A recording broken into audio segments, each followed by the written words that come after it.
May 2nd, 2025.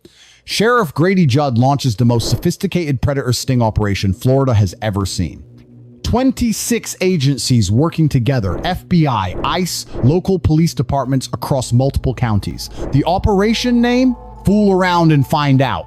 And Eric Corliss was about to discover exactly what that meant. Here's how the digital trap worked. Undercover detectives create fake profiles across multiple platforms. Some pose as children, others pose as traffickers offering children, others pose as adult prostitutes. The goal?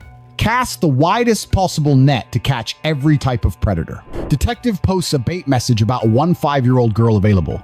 Within hours, Eric Corliss responds. But here's where it gets disturbing. He's not just messaging one detective. He's simultaneously chatting with multiple undercover officers posing as adult prostitutes. His messages reveal methodical hunting behavior. He's asking prices, requesting specific details, inquiring about locations. This isn't impulsive behavior. This is calculated exploitation, treating this like a shopping trip for human beings. GPS tracking on his phone shows something chilling. Corliss starts driving toward what he thinks is the child meeting location. Then suddenly, his route changes. He's heading to a different address entirely. Police realize what's happening in real time. Eric Corliss has scheduled multiple appointments for the same night. A child, multiple prostitutes. He's planning a systematic hunt across multiple locations. The coordination happening behind the scenes is incredible. FBI agents monitoring chat logs, ICE officers tracking GPS movements, local deputies positioning for arrests. 26 agencies sharing intelligence in real time, watching one man's digital footprints reveal his predatory intentions. Then Corliss asks the question that seals his fate. Are you with law enforcement? This shows consciousness of guilt. He knows what he's doing is illegal. He knows he's taking risks, but he's doing it anyway. Police face a split-second decision. They've got him dead to rights for attempting to meet a child, but he's changed course, heading to what he thinks is an adult prostitute location instead. Do they arrest him at the child meeting spot he abandoned or follow him to the second location? They choose the second location. Why? Because they want him to complete the act, to show clear intent, to make the case absolutely ironclad. They're thinking about the courtroom, about defense attorneys, about making sure this predator can't wiggle out on technicalities. What Eric Corliss doesn't know is that both locations are police setups. The child he was messaging, undercover detective. The prostitute he's now driving to meet, another undercover detective. Every conversation is recorded. Every movement is tracked. The technology makes this possible in ways that would have been impossible just 10 years ago. Chat logs automatically saved. GPS tracking showing exact routes and timing. Phone records documenting every call. Digital evidence building an undeniable case. But the human element is what makes it devastating. 26 agencies coordinating like a military operation. Detectives playing multiple characters simultaneously. Real-time intelligence sharing across jurisdictions. This isn't just local police work.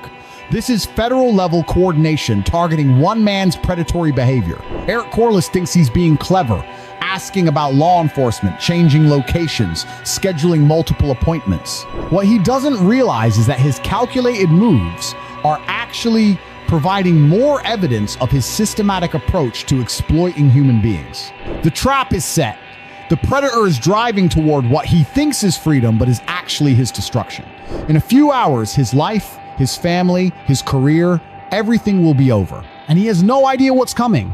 May 4th evening, Eric Corliss pulls up to what he believes is a prostitute's location.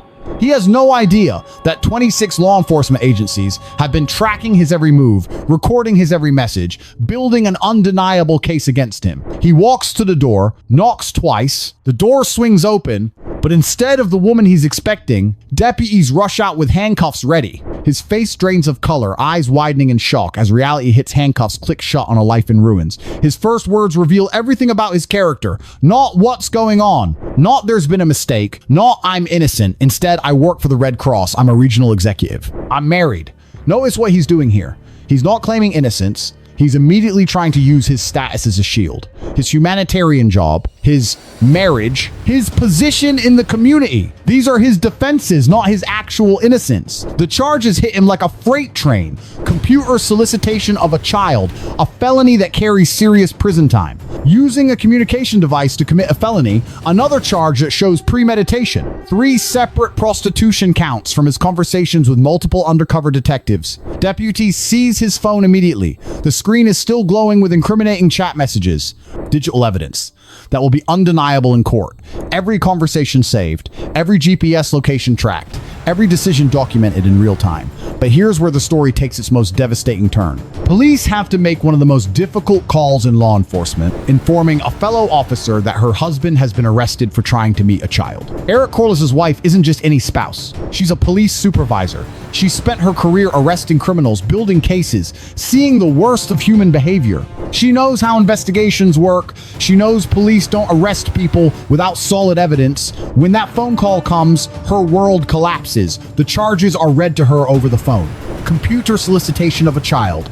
Multiple prostitution counts. Her husband, the man she trusted with her children, was caught trying to meet a 5-year-old. Sheriff Grady Judd later described her reaction when she heard about it. Caller flew and she's absolutely mortified. But mortified doesn't capture the full scope of what happened next. This law enforcement professional made a decision that shows incredible strength and moral clarity. She didn't defend him. She didn't make excuses. She didn't say my husband would never do this or there must be some mistake. Instead, she immediately began protecting her children from the predator she'd been living with. That same night, the very night of his arrest, she packed everything, children's belongings, important documents, everything that mattered. She was moving fast because she understood something crucial. If her husband was willing to meet a child for sex, her own children might not be safe. Sheriff Grady Judd described what happened next with characteristic bluntness. She packed up and left and said, "Sayonara, I'm taking the kids and leaving." Think about the children in this scenario. They're going to bed one night with a father who works for the Red Cross, who helps disaster victims, who appears to be a good man. They wake up the next morning learning their father was arrested for trying to meet a child their age. The Red Cross, an organization built on humanitarian principles, faces its own crisis. One of their regional executives, a man trusted with coordinating disaster relief for vulnerable populations, including children, has been exposed as someone who preys on the very people he was supposed to protect. The NEC ripple effects spread through the community. Colleagues questioning what they missed. Neighbors wondering what signs they should have seen. Everyone connected to Eric Corliss forced to reconcile the public image with the private reality. But the most devastating impact falls on his wife. The betrayal operates on multiple levels. Personal betrayal, IMC, the man she trusted was living a double life. Professional betrayal, her judgment, her instincts, everything she relied on as a law enforcement officer failed to protect her own family. Parental betrayal set. She brought this man around her children, never knowing what he was capable of. Her immediate decision to leave with the children shows the mindset of a trained law enforcement professional. She's not thinking about marriage counseling or working things out. She's thinking about evidence, about patterns of behavior, about the safety of her children. The phone seizure reveals the full scope of Eric Corliss's activities. Multiple conversations with people he believed were children. Multiple conversations with people he believed were prostitutes. GPS data showing systematic hunting behavior across multiple locations. This isn't a momentary lapse in judgment. This is evidence of systematic predatory behavior by someone in a position of trust, someone whose job involved helping the most vulnerable members of society. One call shattered everything. Mortified, she packed the kids that night, leaving a family in ruins. The children now face incalculable trauma, every memory tainted by their father's betrayal. Imagine this moment. You're a police supervisor who's built your career catching criminals. Your phone rings. Your husband has been arrested. For what? Trying to meet a child? Multiple prostitution charges. Eric Corliss's wife didn't defend him, make excuses, or say my husband would never do this. Why? Because she's law enforcement. She knows how investigations work, knows police don't arrest without evidence. According to Sheriff Grady Judd, when she heard about it, she's absolutely mortified.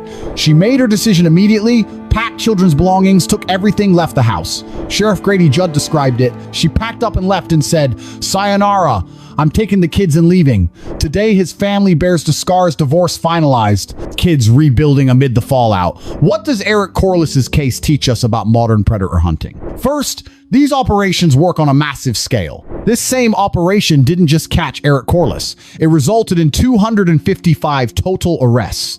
11 child predators caught in one coordinated sting. Eric was just one piece of a much larger puzzle. The success rate is staggering. September 2025, Sheriff Grady Judd ran the same type of operation again. Result, 246 more arrests. This isn't luck systematic. This is systematic law enforcement adaptation to digital age crimes. Second, predators don't always look like monsters lurking in dark alleys. Eric Corliss looked like a helper. Respectable job with the Red Cross. Family man with a law enforcement wife. Community leader coordinating disaster relief. But online, when he thought no one was watching, he revealed his true self. The humanitarian facade disappeared. The caring family man vanished. What emerged was calculated exploitation, like browsing a dark marketplace. This facade didn't just crumble, it sparked community backlash, with donors pulling Red Cross support and colleagues demanding accountability. Today, Eric Corliss faces multiple felony charges. If convicted, years in prison. His Red Cross career finished forever. His marriage destroyed. His children carrying this burden. But the bigger question, Eric Corliss's exist. People who look respectable during the day, but online at night. Sheriff Grady Judd continues these operations. All sources linked in description. Subscribe for more investigations.